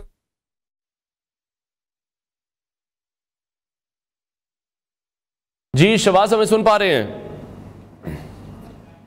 शहबाज बलोच से एक बार फिर से राब्ता कायम करने की कोशिश करेंगे और उनसे उनकी जो एक स्टोरी है ना वो भी थोड़ी सी जानने की हम कोशिश करेंगे, क्योंकि खुद भी एक जांबाज पायलट रह चुके हैं। बड़ी इंटरेस्टिंग उनकी स्टोरी है, हमारे शो में आ चुके हैं। जिस तरह से इनका शुमार उन जांबाज अफसरान में भी होता है जिन्होंने पाक बहरिया में बतौर फाइटर पायलट अपनी जवानी के बहुत से कीमती साल इस दफाए वतन के लिए वक्फ कर दिए। उनका जो personal experience as a fighter रहा वो भी उनसे बात करेंगे। बलोचिस्तान के गैरतमंद बेटे शहबाज बलोच हैं जिन्होंने अपने करियर में ना सिर्फ दर्जनों कामयाब ऑपरेशंस अंजाम दिए बल्कि जंगी मशकों में भी उन्होंने महारत का लोहा मनवाया। और अब जिस तरह से रिटायर वो हो चुके हैं, उनका जो एक विजन का प्रॉब्लम है, हमने अपने प्रोग्राम में पहले भी उनसे तमाम चीज़ें डिस्कस की थी। अपनी रिटायरमेंट के बाद जिस तरह से कौमी और अस्करी मामलात पर गुफ्तगू करते हुए हमें दिखाई देते हैं बतौर तज़ियाकार, मीडिया पैनलिस्ट, साबिक फौजी अफसर, तो ये नौजवानों के लिए भी मशअल राह है। उनका जो अस्करी एक्सपीरियंस है, उनकी जो हुब्बुल वतनी है, उनकी जो फिक्री गहराई है, वो आज के दौर में हमारे लिए यकीनी तौर पर एक कीमती असासा भी है। शहबाज से हम राब्ता कायम करने की दोबारा कोशिश कर रहे हैं। शहबाज मुझे सुन पा रहे हैं तो इस चीज़ पर भी कमेंट कीजिएगा। ये जो बिलियन ऑफ डॉलर्स का इन्होंने नुकसान किया, ये जो तमाम वेस्ट की कंपनीज को, जिनमें फ्रांस की कंपनी शामिल है, रशिया की यहाँ पर टेक्नोलॉजी शामिल है, इसराइली ड्रोन्स यहाँ पर शामिल है, ये कितनी बड़ी सुबकी है इंडिया के लिए? देखिए क्या आप मुझे सुन सकते हैं? मेरी आवाज आ रही है? जी क्लियर है। अब आप देखें कि let me talk in the terms of statistics, financial statistics. सबसे पहले अगर हम राफेल की बात करें, $250 मिलियन का एक एयरक्राफ्ट था, ठीक है। इसके साथ साथ Su-30 एयरक्राफ्ट था, वो $30 to $50 मिलियन, और MiG-29 $25 मिलियन to $30 मिलियन। ये सिर्फ 5 एयरक्राफ्ट की कीमत बनती है मोर देन $1,000 मिलियन। ठीक हो गया। इसके साथ साथ अगर हम S-400 की बात करें, जो मिसाइल डिफेंस सिस्टम रशिया से इन्होंने एक्वायर किया था, that cost about $1.2 billion each, और 5 इनके जो S-4 यूनिट्स थी जो इंडिया के पास हैं, दैट कॉस्ट अबाउट $5 बिलियन। तो उसमें से $2 बिलियन हमने उनको डैमेज कर दिया। इसके साथ साथ अगर हम ब्रह्मोस की बात करें, ब्यास के अंदर हमने उनका जो फील्ड जो उनका जहां पे उन्होंने इसको सारा रखा हुआ था, इन सारे ब्रह्मोस मिसाइल्स को, वो डीपू हमने तबाह किया। तो एक मिसाइल की कीमत $200 मिलियन के करीब है। तो ओवरऑल आप ये देख लें कि $2,000 मिलियन के करीब, यानी कि ये इनको ऐसा डेंट लगा है जो पिछली 3 वॉर्स में भी इनको नहीं लगा। तो अब now what is going on, we need to understand कि अब पाकिस्तान में नहीं, इंडिया में क्या चल रहा है। मैं आपको बड़ा श्योरली बताता हूं, मेरी अपनी एनालिसिस ये है कि sooner the Indian government, prime minister Modi की गवर्नमेंट कैन क्रिपल डाउन, और वो गिर सकती है, because they haven't achieved their fastest objectives. जो हिंदुत्व का, अखंड भारत का जो ऑब्जेक्टिव था, हमें पाकिस्तानी कौम को आंखें खोलनी चाहिए कि ये रीजन में क्या चल रहा है, क्या हमारा नेबरिंग कंट्री कर रहा है। एक पावर शिफ्ट आप देख रहे हैं अब इस रीजन में भी, एक पावर शिफ्ट भी, लास्ट पॉइंट भी अपना जरूर रखिएगा, और ये भी मुझे बताएगा कि एक बहुत बड़ा पावर शिफ्ट आप देख रहे हैं। हिंदुस्तान की हमेशा कोशिश रही है नेपाल को दबा लें, भूटान को दबा लें, बांग्लादेश या श्रीलंका को दबा लें। चाइना के आगे वो कुछ नहीं बोल पाते, और अब इंशाल्लाह पाकिस्तान के आगे भी कभी कुछ नहीं बोल पाएंगे। देखिए आप, इसमें मैं एक बड़ा इंपॉर्टेंट मेरा एनालिसिस है जी। मुझे आप ये बताएं कि अगर इंडिया रॉ के थ्रू दहशतगर्दी ना कर रहा होता, तो मुझे बताएं कि बलूचिस्तान में कोई ड्रोन अटैक क्यों नहीं हुआ। मुझे बताएं कि इस केपीके वाली साइड पे कोई ड्रोन अटैक उन्होंने क्यों नहीं करने की कोशिश की। इसलिए कि उनको पता था कि हमारे यहाँ पे प्रॉक्सीज मौजूद है, हम अपने प्रॉक्सीज के थ्रू यहाँ पे अटैक करवाएंगे, राइट। तो ये दहशतगर्दी, इनके जो ऑब्जेक्टिव्स थे, जो इनका जो स्पाई मास्टर हैं, जो एडवाइजर हैं, mister Ajit Doval, I think he need to sit और assess himself his position कि वो किस तरह की एडवाइसेस अपनी कैबिनेट को दे रहे हैं और अपने प्राइम मिनिस्टर को दे रहे हैं। क्या वो ये चाहते हैं we are a peaceful country? ये एग्रेशन किसने स्टार्ट किया? अब तो इंटरनेशनल मीडिया पूरी दुनिया का पूछ रहा है इंडिया से कि ये एग्रेशन आपने स्टार्ट किया था। 6 और 7 मई की रात को अटैक जो हमारे सिविलियंस पे आप मुझे बताएं पाकिस्तान ने कितने मंदिर तबाह किए? चले लेट्स टॉक लाइक दिस। अगर पाकिस्तान ने कितने इंडिया के मंदिर तबाह किए, इन पैरेलल इंडिया ने अटैक ही मॉस्क पे किया है। ये इससे 2 चीजें अचीव करना चाह रहा था। दुनिया को ये बताना कि बावर कराने की कोशिश कर रहा था कि जी ये जो मॉस्क है दीज आर दी टेररिस्ट, ये टेररिस्ट के नेस्ट है। क्या एक वर्शिप प्लेस कोई टेररिस्ट की नेस्ट हो सकती है? जो मस्जिद हम जिसमें जाते हैं, नमाज पढ़ते हैं और चले जाते हैं, उसमें एक इमाम मस्जिद के अलावा कोई नहीं होता, वो भी रात के वक्त चले जाते हैं। जब कुछ होते हैं जो रात को रहते हैं। मुझे बताएं क्या वो टेररिस्ट के नेस्ट हो सकते हैं? जो इसका पॉलिटिकल ऑब्जेक्टिव, जो इसके मिलिट्री ऑब्जेक्टिव्स और जो इसके इंटेलिजेंस के failures, I think at every, और इसके साथ साथ साइबर, इंडिया ने ये समझा कि Pakistan is very weak in cyber security also, और वो भी पाकिस्तान ने इनकी जितनी भी जो साइबर के थ्रू जितनी भी इंस्टॉलेशन थी उस पर अटैक करके बताया if you will cross our home boundary, we will come into your home also. We have the full capability. ठीक है। अच्छा शहबाज, आप खुद भी फाइटर पायलट रह चुके हैं। अब यहाँ पर एक कंपैरिजन मैं इसलिए आपसे पूछना चाहूँगा, आपको चीज़ों की नो हाउ बहुत ज़्यादा है। राफेल बमुकाबला JF-17, ये इस बयानिए पर आपका इस वक्त क्या तजिया है? नो डाउट सिर्फ जहाज़ का बेहतर होना काफ़ी नहीं है, ये अमली मुजाहरा पूरी दुनिया ने भी देख लिया। Rafale one of the best fighter jet in the world India के पास मौजूद हैं, जिन्होंने $9 बिलियन के 36 जहाज़ खरीदे, लेकिन शायद पायलट्स की जो तरबियत है वो करने में वो नाकाम रहे। तो ये बहुत ज्यादा एक इंपॉर्टेंट चीज है, ये एक बहुत बड़ा डिफरेंस आपने देखा। हमेशा हमने उन्हें आउट नंबर किया है।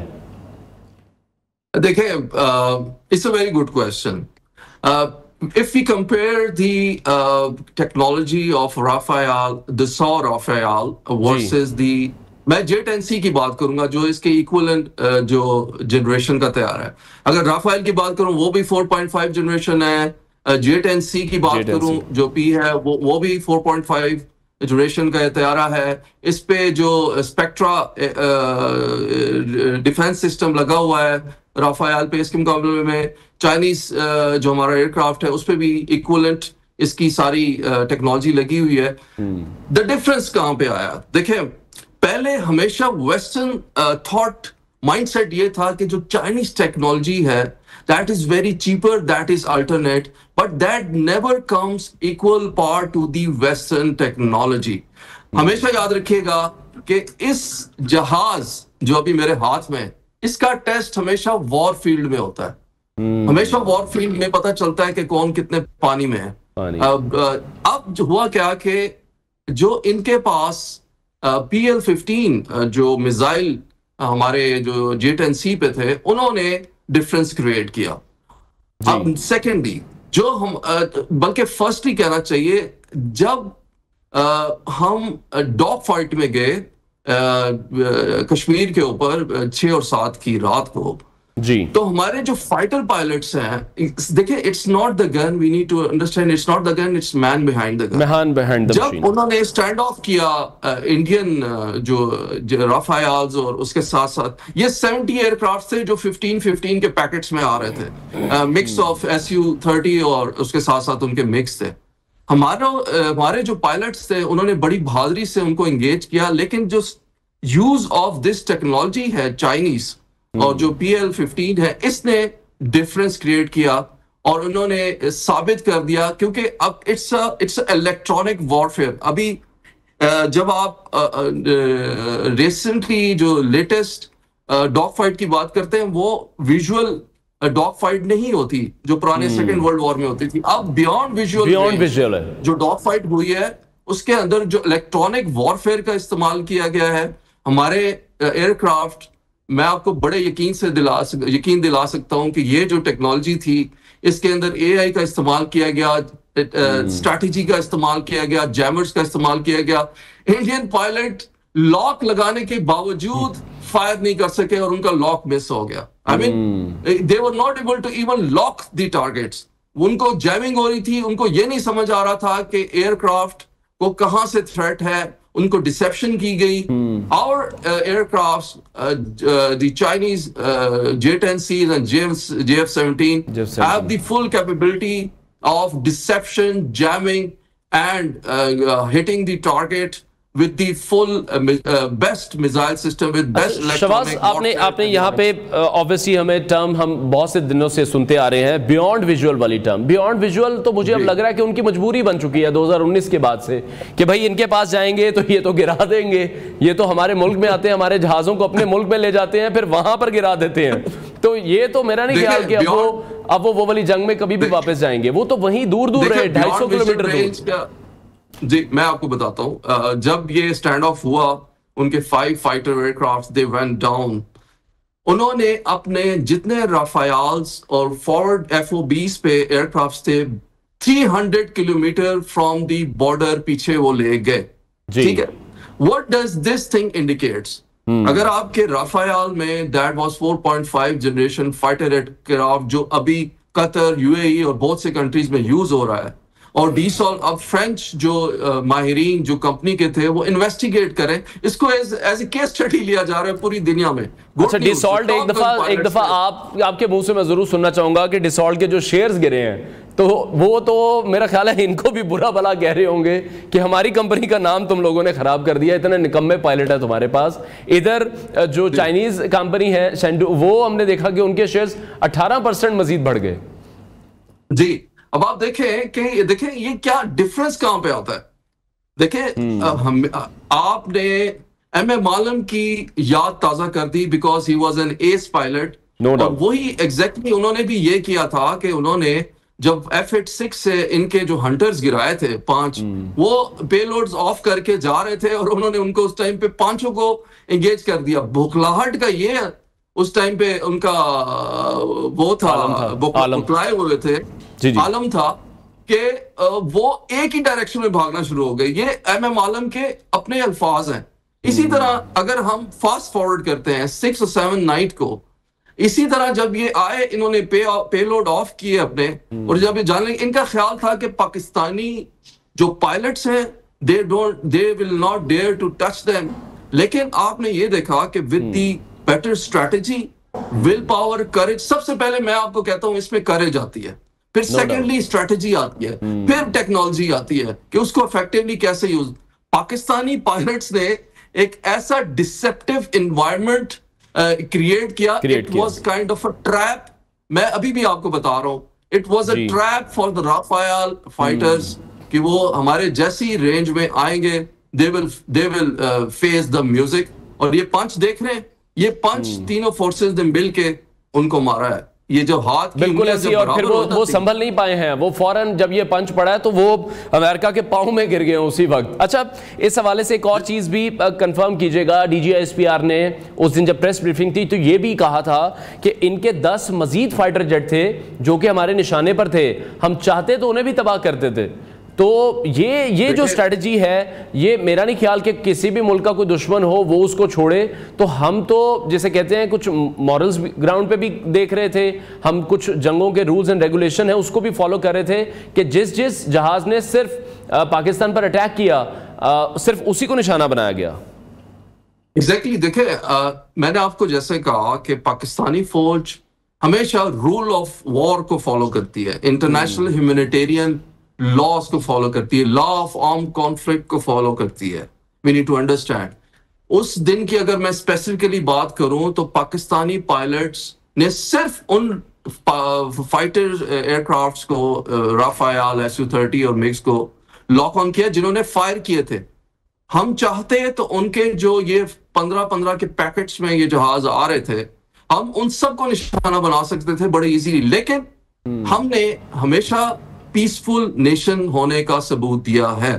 This is the powerful message internationally Pakistan has given कि हमने, अगर आपको याद होगा कि 2019 में एज ए गुडविल उनका पायलट वापस कर दिया। जी। तो ये कौन करता है, मुझे आप ये बताएं। अगर इंडिया के पास हमारा पायलट होता तो वो तो अभी तक ज़बा हो चुका होता, उसकी तो कोई अर्थी और जो क्या कहते हैं राख हमारे पास पहुंच चुकी होती। तो Pakistan is a dignified nation.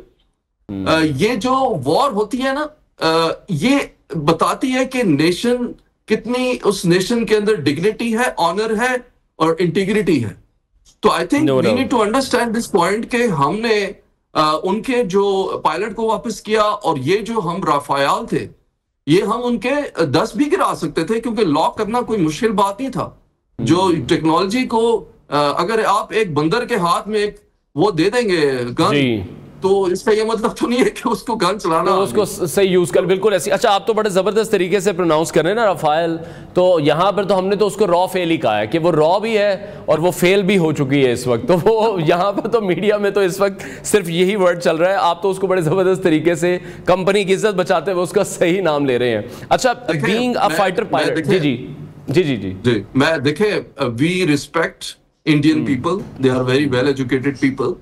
हमें we give always the peace message to them और टू द होल वर्ल्ड, और मैं हमेशा उनकी रिस्पेक्ट करता हूं। लेकिन द पॉइंट इज कि उन्होंने अपनी गवर्नमेंट की स्क्रूटनी करनी है अब गेम उनके कोर्ट में।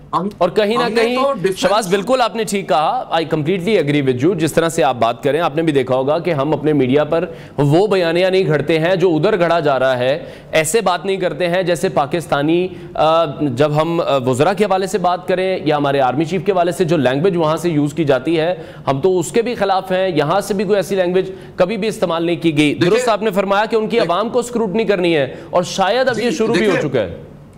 देखिए, मैं थोड़ा सा इसमें, उन्होंने वहां से मीडिया वॉरफेयर स्टार्ट की, जो उनका था कि हम जीतेंगे। उन्होंने कह दी जी कराची पोर्ट को तबाह कर दिया गया, कोयटा लाहौर पोर्ट, लाहौर में पोर्ट भी नहीं है, पेशावर में पोर्ट नहीं है, उसको कब्जे में ले लिया गया है, हमारे चीफ ऑफ आर्मी स्टाफ को कब्जे। अब ये मीडिया वॉरफेयर, उन्होंने पहले कराची पोर्ट को कब्जा और केपीटी पोर्ट को कब्जा करना, तबाह करना, क्या ये आसान बात है? मैं आपको इसमें अब नेवी को एज ए साइलेंट मुजाहिद के तौर पे बताना चाहता हूं कि नेवी ने इस स्टैंड ऑफ में क्या किरदार अदा किया। नेवी की जो लीडरशिप थी, admiral chief of naval staff admiral Naveed Ashraf, उनका ये विजन था और उनकी प्रोएक्टिव अप्रोच थी कि हमने दुश्मन को प्रोएक्टिवली, हमने ऐसा एक ट्रैप बनाना है अरेबियन सी के अंदर कि वो उससे आगे आ ही ना सके। अब इनके पास बड़े बड़े एयरक्राफ्ट कैरियर हैं, डिस्ट्रॉयर्स हैं, फ्रिगेट्स हैं, इसके साथ साथ एयर कवर है, सबमरीन्स हैं। वो सारा ये जब बेड़ा लेके, जो बहरी बेड़ा था, ये लेके जब रवाना हुए तो कंफर्म था कि वो कराची पोर्ट को तबाह करेंगे, क्योंकि नॉर्थ में जब उनको शिकस्त हुई तो उनका ख्याल था हम साउथ से इंग्रेस करेंगे। लेकिन आपने इसमें देखा कि साइलेंट मुजाहिद ने क्या किया। साइलेंट मुजाहिद ने उनको ऐसे ट्रैप में फंसा दिया। उनको ये खबरें थी कि हमारी सबमरीन्स, हमारे वॉरशिप्स, हमारा फ्लोटेला, हमारे कॉर्वेट्स, इसके साथ साथ फ्रिगेट्स, उन्होंने ऐसा एक एनवायरनमेंट और इकोसिस्टम उसमें बना दिया, एक ऐसा कि उससे आगे वो 400 नॉटिकल माइल, 400 मील से आगे वो आ ही नहीं सके। उनकी किल रेंज बन ही नहीं सकी। तो आई थिंक मेरे ख्याल से, और इसके साथ साथ again if you talk about army also, army ने उनको हर झंडे लहरवा दिए, सफेद झंडे। बिल्कुल, ये सफेद झंडे। अब इसी तरह अगर हम सर क्रीक की बात करें, सर क्रीक जो पॉइंट ऑफ कॉन्फ्लिक्ट थी, इनका ख्याल था हम उधर से फायरिंग करेंगे और हम अपनी जो ये सर क्रीक है जिसमें मिनरल्स है, फुल ऑफ मिनरल्स है, और जिसकी हिफाजत पाकिस्तान मेरीन्स कर रही है, उसमें उन्होंने जब स्टैंड ऑफ करने की, इंग्रेस करने की कोशिश की, तो हमारी पाक मेरीन्स जो हमारे फुली इक्विप्ड है विद हॉवरक्राफ्ट्स और फास्ट अटैक एयरक्राफ्ट्स, और इसके साथ साथ दूसरी जो मॉडर्नाइज टेक्नोलॉजी है। तो आई थिंक ओवरऑल अगर इसका एनालिसिस किया जाए, मैं इसको सिर्फ और सिर्फ उनकी based on miss information, they have assessed Pakistani forces and they were wrong. They were wrong at this. ये उनके मीडिया पर बैठे हुए बहुत से लोगों ने कहा कि कभी भी आपको किसी को भी हल्के में नहीं लेना चाहिए, कमजोर नहीं समझना चाहिए, और शायद ये गलती अब वो पता नहीं क्यों जानबूझकर उन्होंने की है या उनके पास कुछ मिस इन्फॉर्मेशन थी पाकिस्तान की आर्म्ड फोर्सेस को लेकर, जो मेरा ख्याल है अब बड़े अच्छे तरीके से क्लियर भी हो चुकी है। बहुत शुक्रिया lieutenant commander retired Shahbaz Baloch हमारे साथ इन कॉन्वर्सेशन थे, और बड़े ही ज़बरदस्त तरीके से उन्होंने जो तमाम डिटेल्स थी वो हमारे सामने रखी हैं कि किस तरह से जो फाइटर पायलट्स हैं वो किस तरह से सोचते हैं, किस तरह से काम किया जाता है, किस तरह से प्रैक्टिसेस की जाती हैं, और यकीनी तौर पर टेक्नोलॉजी को यूज़ करना वो भी आसान काम नहीं है, आपकी उस पर प्रैक्टिस, और again it depends man behind the machine. Machine ठीक है, बड़ी जदीद मशीन्स उनके पास मौजूद हैं, लेकिन उसको चलाने के लिए भी महारत ज़रूर होनी चाहिए। ब्रेक लेते हैं, ब्रेक के बाद आपको दोबारा ज्वाइन करेंगे।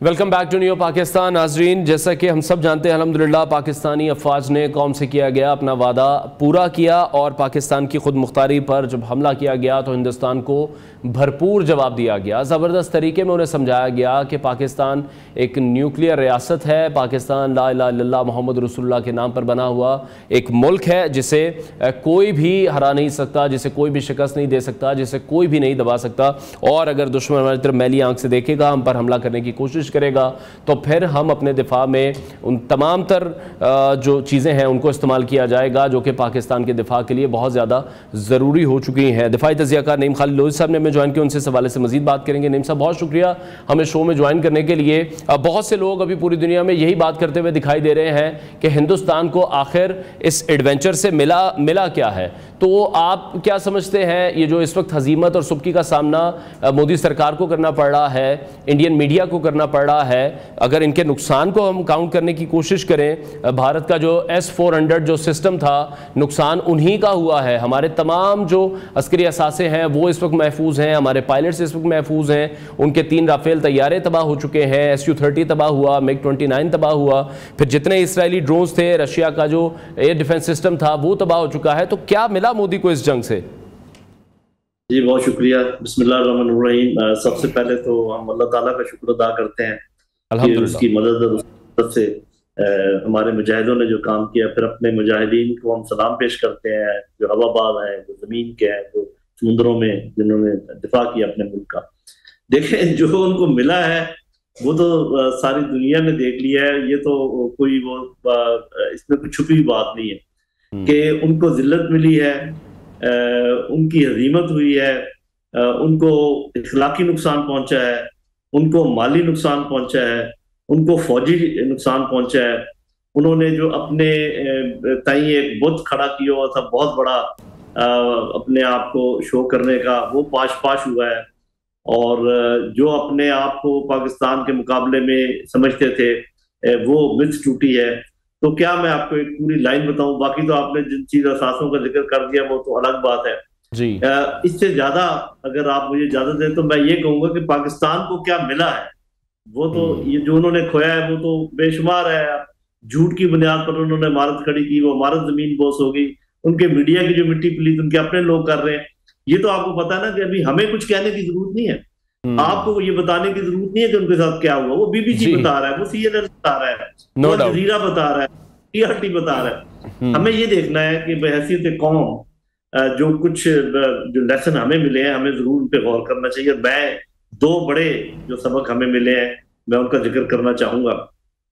पहली बात यह है कि जो एक यहाँ पर बयानिया बनाया जा रहा था कि हम एक कौम नहीं है, हम एक भेड़ बकरियों का हजूम है और हम किसी काम के लोग नहीं है और हमारे घुटने लग गए हैं और वो देखो कहां से कहां पहुंच गए और हम देखो किधर को जा रहे हैं, ये बयानिया पिट गया। अब मैं अपने नौजवानों को कहूंगा कि बच्चों, ये जिन लोगों ने ये कारनामे सर अंजाम दिए आप ही के शहरों के लोग हैं, आप ही के गांव के लोग हैं, आप ही के कस्बों के लोग हैं। अगर ये पूरी दुनिया में नंबर 1 अपने आप को मनवा सकते हैं तो क्या वजह है कि आप अपने आप को 100 नंबर पर समझे या 50 नंबर पर समझे। ठीक है, अगर कहीं है भी तो इसका ये मतलब है कि हमारे अंदर वो पोटेंशियल है उठकर इस जगह पर आने का। ये मैं नहीं मानता कि अगर पाकिस्तान की फौज, पाकिस्तान पूरी दुनिया की नंबर 1 अफवाज की बात कर रहा हूँ, बन सकती है तो क्या हमारी जुडिशरी जो है वो जरूर 130 पे रहे, वो भी 50 से ऊपर आ सकती है? क्या हमारी पुलिस जरूर 200 नंबर पे रहे, वो भी 10 नंबर पे आ सकती है? हमारे पॉलिटिशियंस भी बहुत ऊपर राइज कर सकते हैं, हमारी इकॉनमी भी ऊपर जा सकती है।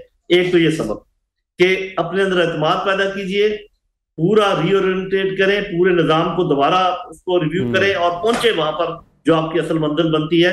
और वो मशले राह दिखा दी है अफवाज पाकिस्तान ने, वो रास्ता आपको बता दिया।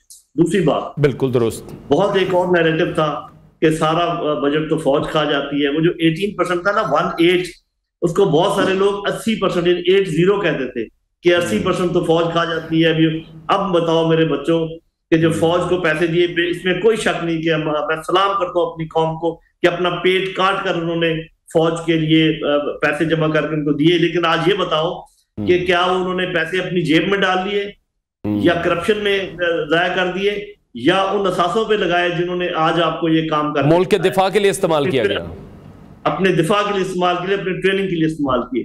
तो ये दो बुनियादी सबक है जो मैं चाहूंगा कि हमारी कौम को, हमारे तमाम शोबों को इससे हासिल करना चाहिए। हम बेहतरीन कौम है, हमें बस एक निज़ाम और अच्छी लीडरशिप की जरूरत है। हम इंशाल्लाह कहीं से कहीं चले जाएंगे इंशाल्लाह। बहुत ज़बरदस्त तरीके से आपने गुफ्तगू का आगाज़ किया और यकीनन मैं यही समझता हूं कि ये पॉइंट्स जो थे ये मिसिंग थे हमारी टीवी स्क्रीन्स पर, कि उन्होंने जो खोया तो वो तो खोया, लेकिन हमने क्या अचीव किया, यकीनी तौर पर हमारी अचीवमेंट जो है वो बहुत ज़्यादा बड़ी है। नहीं सब इसमें एक और चीज़ ज़रूर एडअप कीजिएगा, अगर हम पूरे रीजन की इस बात करें, एक पावर शिफ्ट अब आप देख रहे हैं जो हिंदुस्तान की कहीं ना कहीं ये कहा जाता था या उनकी तरफ से मन घड़त था कि वो हमसे बरतर हैं, वो नेपाल को, भूटान को, बांग्लादेश को, श्रीलंका को, और हमें वो एक ही तराजू में तोलते थे।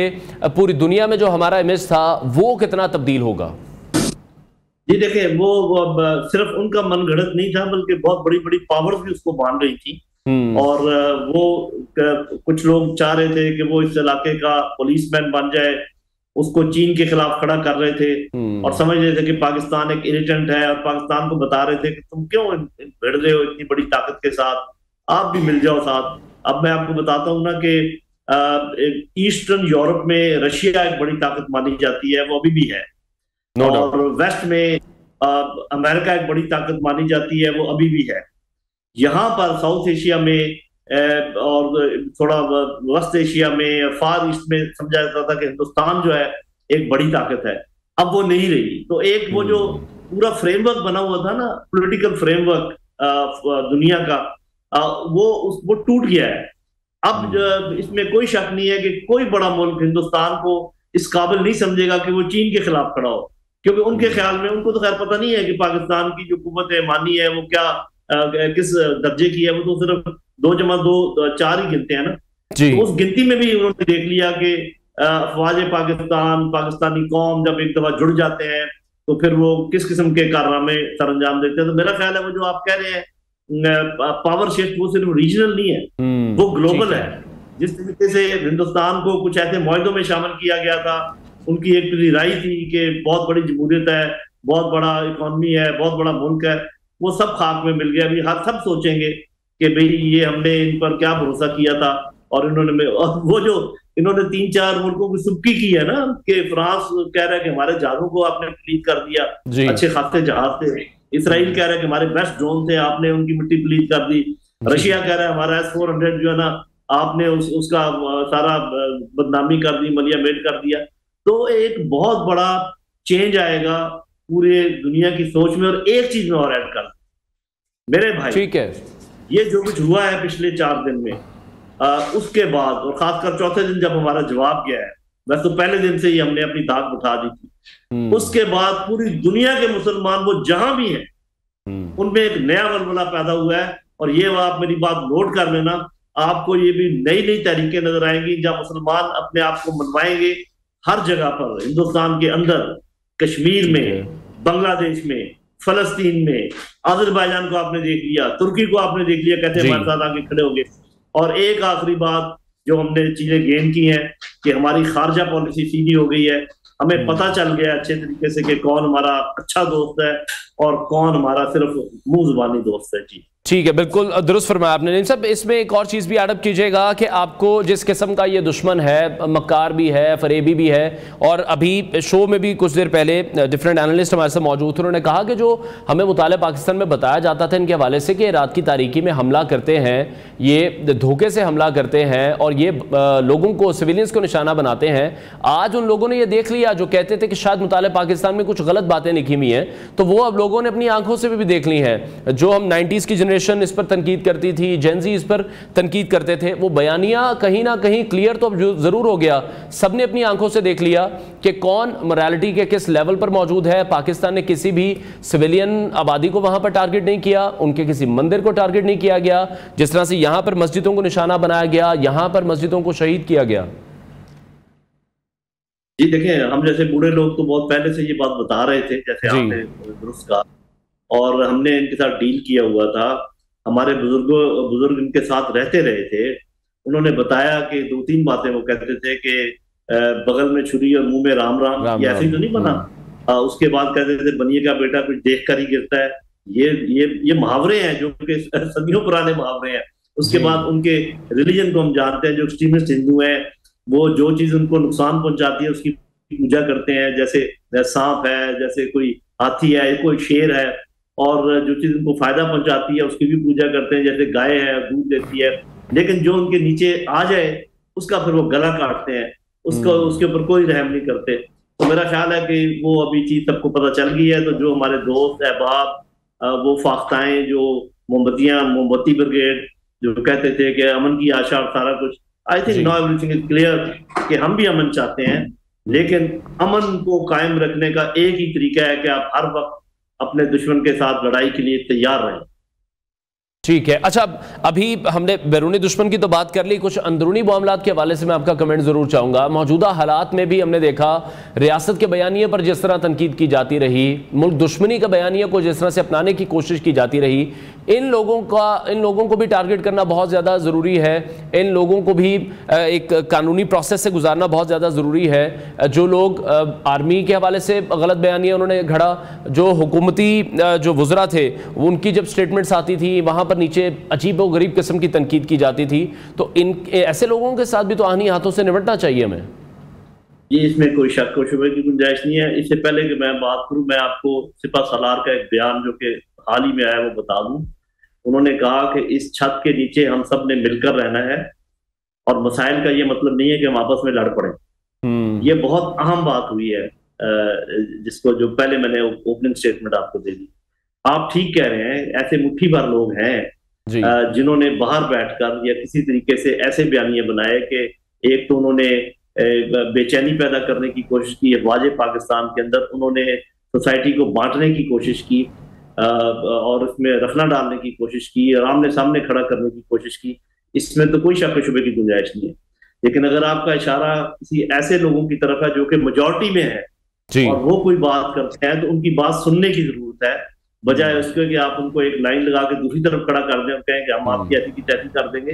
जब अल्लाह ताला आपको कोई सक्सेस देता है, जब आपको फतह मक्का याद रखना चाहिए कि दूसरे वसल्लम ने क्या कहा था कि जो उधर चला जाए उसको भी अमन है, जो वहां चला जाए उसको भी अमन है। तो मेरा ख्याल है अंदरूनी तौर पर अभी हमें अपने नाराज लोगों को गले लगाने की जरूरत है। हाँ, जिन्होंने गद्दारी की, जिन्होंने ऐसे काम किए जो काबिल माफी नहीं है, उसमें तो मैं बिल्कुल आपके साथ खड़ा हूँ।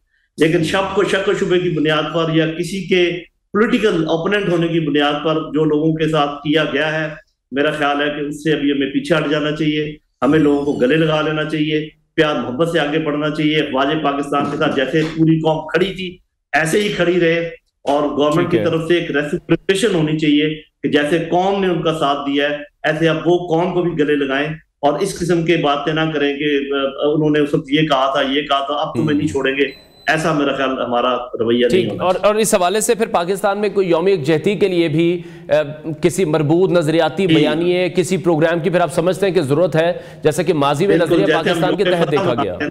जैसे हम यौम फतह मना रहे हैं, जो आर्मी चीफ का बयान है, इसकी बुनियाद पर हमें चाहिए कि कोई एक हफ्ता या कोई कुछ अरसे के लिए हम यौम कौमी यकजहती मनाएं, एक दूसरे को माफ करें, एक ट्रुथ एंड रिकंसिलिएशन कमीशन बनाएं, सब माने कि हमसे गलतियां हुई हैं, एक लाइन लगाएं कहें कि पिछली गलतियां सबकी माफ, क्योंकि अगर हम एक दूसरे को सजा देने के चक्कर में पड़ गए तो जिस दायरे में हम घूम रहे हैं उसी में घूमते रहेंगे। एक कूलिंग डाउन पीरियड दें ताकि ठंडा हो मामला, 8 महीने से 1 साल तक तमाम पॉलिटिकल एक्टिविटीज के ऊपर पाबंदी लगाएं। एक इंटरिम हुकूमत बनाएं जिसके अंदर इन तमाम पार्टियों के लोग मौजूद हों। एक नया इलेक्शन कमीशन तश्कील दें जो सबको मंजूर हो। नया शफाफ इलेक्शन करवाएं, जिसका हक बनता है उसके वाले हुकूमत करें, और फौज और वो हुकूमत इसी तरीके से आगे चलती रहे। फौज ने जितने बड़े बड़े मंसूबे शुरू किए हैं वो हुकूमत उसका साथ दे, और फौज ने चूंकि अपने आप को नंबर 1 साबित किया है, फौज को अपने साथ रखें, फौज की बातों को आप तौकीर दें, उनको वजन दें, बार बार ये ना कहें कि भी वो ये करें और वो ना करें। फौज ने साबित किया है कि वो बहुत कुछ करने के अहल हैं। उनके साथ तमाम इदारों को, तमाम सियासी जमातों को यकीनी तौर पर एक पेज पर होना चाहिए, जैसे कि इस सिचुएशन में भी हमने देखा। बहुत शुक्रिया दिफाई तज़कियाकार नईम खालिद लोधी साहब हमारे साथ इन कॉन्वर्सेशन थे, और अल्हम्दुलिल्लाह फ़ौज पाकिस्तान ने कौम से किया गया वादा निभाया है, बड़े ज़बरदस्त तरीके से पूरा किया है।